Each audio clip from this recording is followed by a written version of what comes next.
Hello students, welcome to Binita Tutorial. আমি যেহেতু writing skills অসমীয়া সাবজেক্টৰ writing স্কিলছখিনিৰ ওপৰত ডিছকাছ কৰি আছিলোঁ। আজি আমি CBSE 2024 আছামিজ পেপাৰ চেম্পল পেপাৰখন ডিছকাছ কৰিম। তাৰ যিটো গল্প আহিছে এইবাৰ সেই গল্পটো আজি আমি ডিছকাছ কৰিম। এতিয়া চোৱা, গল্পটো এবাৰ মই পঢ়ি দিছোঁ।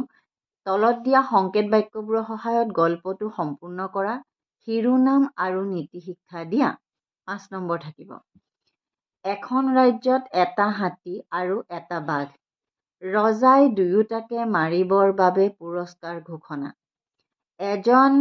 মানুহ এজনে 20 সনা পিঠাগুড়িৰ টোপোলা এটা থলে, খাই হাতী মৰিল। মানুহজনে গছৰ ওপৰত কা কা কৈ গান গাই আছে। বাঘে গান শিকাব ক'লে, শিকোৱাৰ চলেৰে বাঘটোক ধৰি মাৰিলে। ৰজাই বলি মানুহ এজনৰ সৈতে যুঁজিবলৈ ক'লে। বলি মানুহজন হাতী আৰু বাঘ মাৰিছে বুলি কোৱাত পলাল। দেখা পাইছা? এতিয়া চোৱা, এইটো এনে এটা গল্প যিটো নেকি আমাৰ অসমীয়া সাহিত্যৰ এজন অতি ডাঙৰ সাহিত্যিক ৰসৰাজ লক্ষ্মীনাথ বেজবৰুৱা দেৱৰ ৰচিত এটা গল্প।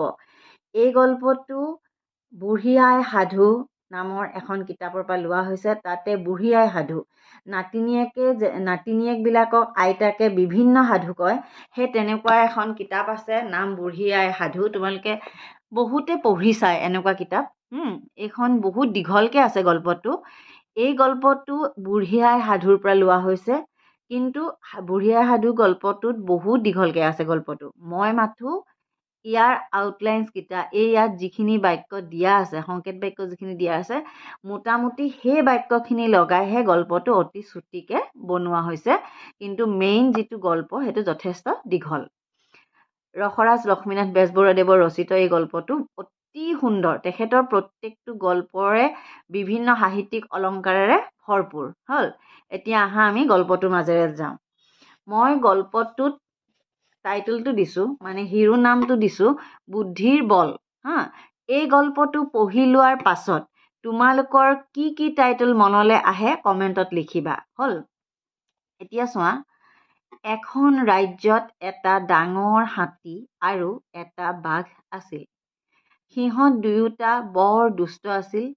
সিহঁতৰ উপদ্ৰৱত ৰাজ্যত মানুহ থাকিব নোৱাৰা হৈ পৰিছিল। সেয়েহে ৰজাই এদিন ঘোষণা কৰিলে যে যিজনে এই হাতী আৰু বাঘক বধ কৰিব পাৰিব তেওঁক যথোপযুক্ত পুৰস্কাৰ দিয়া হ'ব। ৰজাৰ ঘোষণা শুনি বহু লোকে হাতী আৰু বাঘ মাৰিবলৈ চেষ্টা কৰিলে, কিন্তু সকলোৰে চেষ্টা বিফল হ'ল।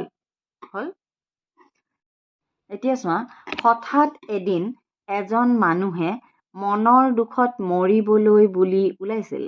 তেওঁ লগত 20 সনা, কি সানে নিছিলে? 20 মানে পয়জন সনা পিঠাগুড়িৰ টোপোলা এটা লৈছিল। সেই বিৰহী ব্যক্তিজন, বিৰহী বুলি কি কাৰণে কৈছোঁ, তেওঁৰ মনৰ দুখত মৰিবলৈ ওলাইছিল, ফূৰ্তিত যোৱা নাছিল। গতিকে সেই ব্যক্তিজন কেনেকুৱা হ'ব? বিৰহ বেদনা থকা ব্যক্তি। বিৰহী ব্যক্তিজন বিশেষ টোপোলাটো লৈ, মানে টোপোলাটো কোনটো? 20 সনা টোপোলাটো লৈ উপদ্ৰৱী হাতী আৰু বাঘ থকা ৰাজ্যৰ বাটেদিয়ে গৈ আছিল। এই হাতী য'ত নেকি বদমাছ হাতী আৰু বদমাছ বাঘটো থকা ৰাজ্যখনৰ মাজেদি তেওঁ গৈ আছিল। তেওঁ বেলেগ ৰাজ্যৰ পৰা আহিছিল, কাৰণ কিয়? অলৰেডিতো সেইখন হাতী বাঘ থকা ৰাজ্যখনতো ৰজাই ঘোষণাই কৰিলে যে যোনে মাৰিব পাৰিব তাক পুৰস্কাৰ দিয়া হ'ব, কিন্তু চবে আহি নোৱাৰিলে। এই মানুহজন বাহিৰৰ ৰাজ্যৰ, গম পাইছা? বিশেষ টোপোলাটো লৈ হাতী আৰু বাঘ থকা ৰাজ্যৰ বাটেদিয়ে গৈছিল, কিন্তু তেওঁৰ বাটতে পানী পিয়াহ লগাত পানী খাবলৈ নদী এখনলৈ গ'ল। দেখিছা, নদী এখনলৈ গ'ল। যাওঁতে তেওঁ 20 সনা পিঠাগুড়িৰ টোপোলাটো গছ এজোপাৰ তলতে থৈ গ'ল। তেনেতে দুষ্ট হাতীটোৱে সেই ঠাইত উপস্থিত হৈ 20 হনা পিঠাগুৰি খাই মৰি থাকিল।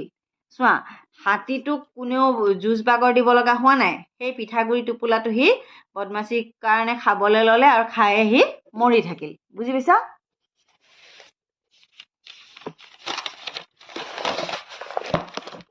এতিয়া চোৱা, হাতী মৰাৰ খবৰ ৰজাৰ কাণত পৰিলগৈ। ৰজাই ভুলৈ গম পালে যে সেই 20 হনা পিঠাগুৰিৰ টোপোলাটো নিয়া মানুহজনেই হাতীটো মাৰিলে।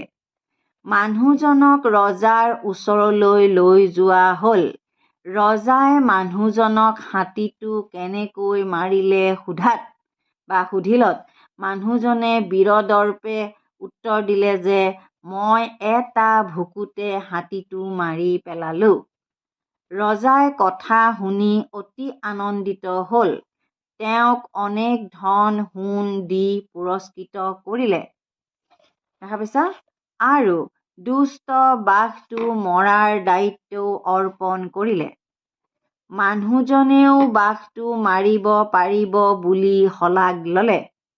দেখিছা? শলাগ লোৱা মানে হ'ব কৰি দিম, এনেকৈ যে মানুহে কয় নাই, মানে কি কোৱা, শলাগ লোৱাৰ আৰু তাৰমানে মানি ল'লে আৰু মান্তি হ'ল, তেনেকুৱা টাইপৰ। ৰজাৰ কাষৰ পৰা আঁতৰি আহি ঘৰত বাঘটো কেনেকৈ মাৰিব পাৰে সেই কথা তেওঁ চিন্তা কৰিবলৈ ধৰিলে। দেখা পাইছা? বাঘটো মাৰিবলৈ তেওঁ এদিন এমুঠা ৰছী আৰু এটা ঢেঁকীথোৰা হ'ল। কি লৈছিলে? ৰছী আৰু ঢেঁকীথোৰা লগত লৈ হাবিলৈ বুলি যাত্ৰা কৰিলে। ৰছীটো দীঘৰিকাৰ হ'ব দেই, এডাল ৰছী আৰু এটা ঢেঁকীথোৰা লগত লৈ। তোমালোকে ৰছী মানেতো গমেই পাইছা, ঢেঁকীথোৰা মানে কোনে কোনে বুজি পাইছা আৰু কোনে কোনে বুজি পোৱা নাই ক'বাচোন। কাৰণ ঢেঁকীথোৰা শব্দটো মানে কি জানা? ঢেঁকী কোনে কোনে দেখা পাইছা? যিটোৱে পিঠাটো খুন্দে সেইটোক কয় থোৰা। সেইটো অকণমান গধুৰ হয় বা অকণমান বস্তুটো আগডোখৰত অকণমান লোহা থাকে, অকণমান বস্তুটো হেৰিটো বেলেগ ধৰণৰ, মাৰিলে দুখ পায়, তেনেকুৱা। ঢেঁকীথোৰা লগত লৈ হাবিলৈ বুলি যাত্ৰা কৰিলে। হাবিত গৈ তেওঁ এজোপা ডাঙৰ গছত উঠি কা কা কৈ গান গাবলৈ আৰম্ভ কৰিলে। সেই গছজোপাত চৰাইবোৰ পৰি কোহাল কৰি আছিল। দেখা পাইছা? সেই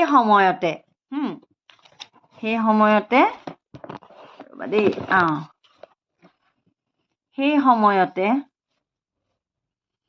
বাঘটো সেইফালে আহি আছিল আৰু সেই মানুহজনৰ গান শুনি মানুহটোক সুধিলে যে তেওঁ কি কৰি আছে। মানুহজনে চৰাইবোৰক গান শিকাই থকা বুলি ক'লে। তাকে শুনি বাঘটোৱেও মানুহটোক গান শিকাই দিবলৈ খাটনি ধৰিলে। বাঘটোৰ অনুৰোধ শুনি মানুহটোৱে বাঘটোক ক'লে যে যদি সি মানুহটোক নাখায় তেন্তে তেওঁ বাঘটোক গান শিকাব। বাঘেও শপত খাই মানুহটোক নাখাওঁ বুলি ক'লে। তাৰ পিছত মানুহজনে গান শিকাম বুলি গছৰ ওপৰৰ পৰা নামি আহিল আৰু বাঘটোৰ ঠেংকেইটা ৰছীডালেৰে বান্ধি পেলালে। লগতে ঢেঁকীথোৰাটোৰে খুব মৰিয়াবলৈ ধৰিলে। দেখা পাইছানে বাৰু লাষ্টৰখিনি? ঢেঁকীথোৰাটোৰে খুব মৰিয়াবলৈ ধৰিলে। এনেদৰে মৰিয়াওঁতে বাঘটো মৰি থাকিল। হ'ল? এতিয়া চোৱা দেই, তাৰপিছত বাঘটো যেতিয়া মৰিয়ে থাকিল, তাৰপিছত কি হ'ল শুনা। তাৰপিছত মানুহজনে বাঘটো নি ৰজাক দেখুৱালেগৈ। ৰজা বৰ সুখী হ'ল। ৰজাই মানুহজনক ক'লে মই আজি তোমাৰ লগত যুঁজ দিবলৈ এজন বলি, এইটো হৈছে বলি দেই, মানুহ বা ব্যক্তি, দুটাৰ পৰা কোনোবা এটা লিখিবা, আমন্ত্ৰণ কৰিছোঁ। যদি তুমি সেই বিশেষ বলি মানুহজনৰ লগত যুঁজ দি জিকিব পাৰা তেতিয়াহে মই তোমাক ধন সোণেৰে পুৰস্কৃত কৰিম। ৰাতি ৰজাই দুয়োজনকে একেলগে শুবলৈ দিলে বা থলে, দুয়োজনক একেলগে শুবলৈ দিলে বুলি লিখিলেও হ'ব, বা শুবলৈ দিলে বা শুৱাই থলে হা। ৰাতি মানুহজনে ৰজাৰ দ্বাৰা আমন্ত্ৰিত বলি মানুহজনক ক'লে, মই এটা মাত্ৰ ভুকুতে হাতী আৰু বাঘ মাৰিছো, তুমি মোৰ লগত যুঁজিব পাৰিবা জানো? মানুহজনৰ কথা শুনি বলি মানুহজন ৰাতিয়েই পলাই গ'ল। ৰাতিপুৱা ৰজাই বহুতো বিচাৰ খোচাৰ কৰিও বলি মানুহজনৰ কোনো সূত্ৰ বা সন্ধান, কোনোবা এটা শব্দ লিখিলেই হ'ব, নাপায়। হাতী আৰু বাঘ মৰা বলি মানুহজনক বহুতো ধন সোণ দি পুৰস্কৃত কৰিলে। তেতিয়াৰে পৰা ৰজাই নিৰাপদে সুকলমে ৰাজ্য শাসন কৰিবলৈ ধৰিলে। দেখা পাইছা? এতিয়া শুনা, এই গল্পটোত আমি কি পালো হা, এই গল্পটোত আমি কি শিকিলো? গল্পটো যথেষ্ট অকণমান দীঘলীয়া, সেইকাৰণে মই বোলো লিখি দিওঁ, তোমালোকৰ সুবিধা হ'ব। গল্পটো লিখি থাকোঁতে তোমালোকে পাহৰি নাযাবা, গল্পটোৰ মাজত সোমাবলৈ চেষ্টা কৰিবা। গল্প এটা লিখোঁতে সদায় ছবিখন মনৰ ভিতৰলৈ আনিব চেষ্টা কৰিবা। কেনেকুৱা ধৰণৰ ঘটনা ঘটিছে, আমি যেনেকৈ চিনেমা এখন চাই থাকিলে ইটোৰ পিছত সিটো ছবি আহি থাকে, ঠিক তেনেকৈ গল্প এটা লিখোঁতে ছবিখিনি তোমালোকৰ যাতে মনলৈ আহি থাকে, আৰু কোনটোৰ পিছত কোনটো ঘটনা ঘটিছে সেই ঘটনাখিনিৰ উপস্থাপন আমি কিহেদি কৰিব লাগিব? আমি লিখা বাক্যটোৱেদি কৰিব লাগিব। গতিকে বাক্যবিলাক যাতে অতিমাত্ৰা দীঘলীয়া নহয় বা অতিমাত্ৰা যাতে চুটি নহয়, আৰু বাক্যকেইটা মানে খেলি মেলি যাতে নহয়, সেইটো কথা মন কৰিবা। এটা কথা মন কৰিবা তোমালোকে, প্ৰথমতে কি হ'ল, এখন ৰাজ্যত হাতী আৰু বাঘ আছিলে। বাঘ দুটা উপদ্ৰৱ কাৰণেহে তাহাঁতে উৎপতীয়া আছিলে, উপদ্ৰৱী আছিলে, দুষ্ট আছিলে, সেইকাৰণেহে ৰজাই তাহাঁতক মাৰিবৰ কাৰণে মানুহক মানে পুৰস্কাৰ দিম বুলি ক'লে। কাৰণ ভাল দুটা বস্তু কোনেও মাৰিব নোখোজে, হয় নাই? আৰু কি হ'ল, তেনেকুৱাতে সেই এজন মানুহ আহিলে সেইফালে মানুহজনে মনৰ দুখত মৰিব গৈছিল বিহনা পিঠাগুৰি টোপোলা লৈ। তেখেতে পানী খাবলৈ যাওঁতে গছৰ তলত থকা টোপোলাটো হাতীটোৱে খাই হাতীটো মৰি গ'ল। যেতিয়াই মানে ৰজাৰ কাণত কথাটো পৰিলগৈ, মানুহজনক ৰজাৰ ওচৰলৈ লৈ যোৱা হ'ল। ৰজাই যেতিয়া সুধিলে তুমি হাতীটো কেনেকৈ মাৰিলা, তেতিয়া মানুহটোৱেতো একো গমেই নাপায় হাতীটো কেনেকৈ মাৰিলে।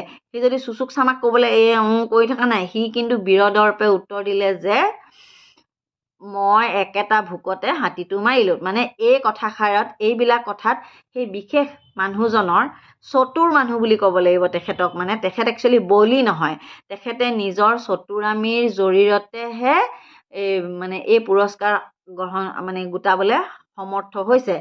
তেখেতে নিজে নিজৰ চতুৰামীখিনি প্ৰয়োগ কৰিলে। তেখেতে যিটো একবাৰো কোৱা নাই মইতো একো কৰাই নাই, মই পিঠাগুৰি টোপোলাটো তাতে থৈছিলোঁ, সি নিজে খাই মৰিলে, সেই কথাটো সি কৈ দিলেতো পুৰস্কাৰ নাপায়। গতিকে মানে পৰিস্থিতিৰ লগত চেক বুজি চলি তেখেতে সেইকাৰণে সেই বুদ্ধিটো পাঙিলে। তেতিয়া কি কৰিলে ৰজাই, বাঘটো মাৰিবলৈও দায়িত্ব দিলে আৰু ধন সোণেৰে পুৰস্কৃত কৰিম বুলি ক'লে। বাঘটো মৰাৰ কাৰণে তেখেতে কি কিনিলে? এডাল ৰছী আৰু এটা ঢেঁকীথোৰা যোগাৰ কৰিলে। তাৰপিছত তেওঁ গৈ গছৰ ওপৰত উঠি কা কা কৰি থাকিলে। তেনেতে বাঘটো তলেদি যাওঁতে বাঘটোৱে তেখেতক সুধিলে, কি কৰি আছা? তেতিয়া সি ক'লে যে মই ইয়াত গছত থকা যিমানবোৰ চৰাই আছে চবকে মই গান শিকাই আছোঁ। বাঘে গান শিকাবৰ কাৰণে বাঘকো গান শিকিবৰ মন গ'ল আৰু তেখেতক শিকাই দিয়াৰ কথা ক'লে। তেতিয়া তেওঁ কি প্ৰমিজ ল'লে বাঘটোৰ পৰা, যে মই শিকাম সঁচা, কিন্তু তুমি মোক খাব নোৱাৰা। সি নামি আহিলে ওপৰৰ পৰা, ঠেংকেইটা বান্ধিলে, গান শিকাম বুলি কৈ ঠেংকেইটা বান্ধি লৈ পেলাই ঢেঁকীথোৰা দি মৰিয়াই বাঘটো মাৰি পেলালে। ৰজাৰ ওচৰলৈ নিলে, তথাপি ৰজাৰ মনত সন্দেহ হ'ল। ক'লে যে তুমি মাৰিলা হয়, কিন্তু এজন বলি মানুহৰ লগত তোমাক যুদ্ধ কৰিলেহে, জিকিব পাৰিলেহে মই তোমাক কি দিম? ধন সোণেৰে পুৰস্কৃত কৰিম। ইমানতো সেই চতুৰ মানুহটোৱে মানে তল পৰি দিয়া নাই। চতুৰ মানুহটোৱে তাৰ নিজৰ গুণগান, তাৰ বলৰ কথা সিজন মানুহৰ আগত বেছিকৈ বৰ্ণনা কৰি মানুহজনক ভয় খুৱাই দিলে। হ'ল, ভয় খুৱাই দিয়াত মানুহটো ৰাতিয়ে পলাই দিলে, আৰু এই চতুৰ মানুহজনে বিনা কষ্টত হ'ল ধন সোণ লৈ গুচি গ'ল, বা মানে ধন সোণখিনি পালে। আৰু এতিয়া আমি কি বুজি পালোঁ? যিজন মানুহে হাতী আৰু বাঘ মাৰিলে তেখেতে একদম একেটা বুকুতে অতিমাত্ৰা যুঁজ কৰি মাৰা নাই, তেখেতে নিজৰ চতুৰালিৰ জোৰতে বা নিজৰ বুদ্ধিৰ জোৰতেহে বাঘটো আৰু হাতীটো মাৰিলে। এতিয়া আমি নীতি শিক্ষা কি পালো? বলেৰে কৰিব নোৱাৰা কাম বুদ্ধিৰে কৰিব পাৰি। বলেৰে যদি কিবা এটা কাম কৰিব নোৱাৰি, সেই কামবিলাক বুদ্ধিৰে কৰিব পাৰি। বা কিবা এটা কাম আমি আগ নবহাকে আগতেই নোৱাৰো বুলি কৈ দিব নালাগে। যেনে সেই বালোৱান ৰজাই অনা বলি মানুহটোৱে নুযুঁজাকে সি কি কৰিলে, মই নোৱাৰিম বুলি ভাবি পলাই দিলে, হয় নাই? সেইটো এটা নীতি শিক্ষা। মানে কামটো কৰাৰ আগতে আমি হাৰ মানিব নালাগে, সেইটো এটা নীতি শিক্ষা তুমি লিখিব পাৰা। বুজি পাইছা? আৰু এতিয়া তোমালোকে গোটেই গল্পটো পঢ়িলা। গল্পটো পঢ়ি শিৰোনামটো কি হ'ব পাৰে? মই লিখিছো যে এইটো কি কয়, বুদ্ধিৰ বল।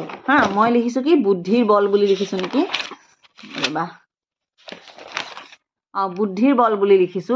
বা তোমালোকে কিনো ভাবিছা, বা বলৱান মানুহজন, সেইটোও লিখিব পাৰা। তোমালোকেনো কেনেকুৱা ধৰণৰ মানে শিৰোনামা টাইটেলটো চুট হ'ব বুলি ভাবিছা, কমেণ্টত প্লিজ লিখিবা। আজিলৈ এৰিছো। মই নেক্সট আৰু ভিডিঅ' দি আছো। তোমালোকে মই যিখিনি তোমালোকক ৰাইটিং স্কিল দিছো সেইখিনি তোমালোকে কপিত টুকি থোৱা, লাহে লাহে গোটেইখিনি পঢ়া। আৰু তোমালোকে মুখস্থ কৰিবলৈ চেষ্টা কৰাতকৈ কথাটো সুন্দৰকৈ, মানে সাহিত্য যিহেতু, হয় নাই, সাহিত্য আমাৰ তাৰমানে কেনেকুৱা, মাতৃভাষা, অসমীয়া যিহেতু মাতৃভাষা, আমি যিকোনো কথা আমি মিছা কথা বেলেগক সজাই পৰাই কওঁ নাই, ঠিক তেনেকৈ গল্পটো মিছা সজাই পৰাই কোৱা, বা যিকোনো এটা ঘটনা আমি যেনেকৈ সজাই পৰাই কওঁ। এতিয়া তোমালোকে বহীত মুঠতে সজাই পৰাই লিখিব লাগে। কথাটো হ'লে, মই এটা কথা কওঁ, প্ৰত্যেকজন ষ্টুডেণ্টৰে লিখিব পৰা ক্ষমতা আছে। প্ৰত্যেকজন ষ্টুডেণ্টেই চোকা। কোনেও নাভাবিবা যে মোৰ পৰীক্ষা বেয়া হ'ব, মই ইমান নেজানোৱে, সেই কথাটো নানিবা। প্ৰত্যেকজন ষ্টুডেণ্টেই পাৰিব, খালি চেষ্টা কৰা অকণমান। হ'ল, আজিলৈ এৰিছোঁ। এটা কথা আকৌ কওঁ, সদায় কৈ আছোঁ, প্লিজ চেনেলটো ছাবস্ক্ৰাইব কৰি দিবা। যিসকলে নতুনকৈ আহিছা চেনেলটো ছাবস্ক্ৰাইব কৰি দিবা। আগৰ যিখিনি আছে মোৰ ষ্টুডেণ্ট, সেইখিনি বেলেগৰ লগত চেনেলটো শ্বেয়াৰ কৰা, লাইক কৰা, কমেণ্ট কৰা। নতুনকৈ অহাখিনিক আকৌ এবাৰ কৈছোঁ, চেনেলটো ছাবস্ক্ৰাইব কৰিবলৈ নাপাহৰিবা। Bye bye.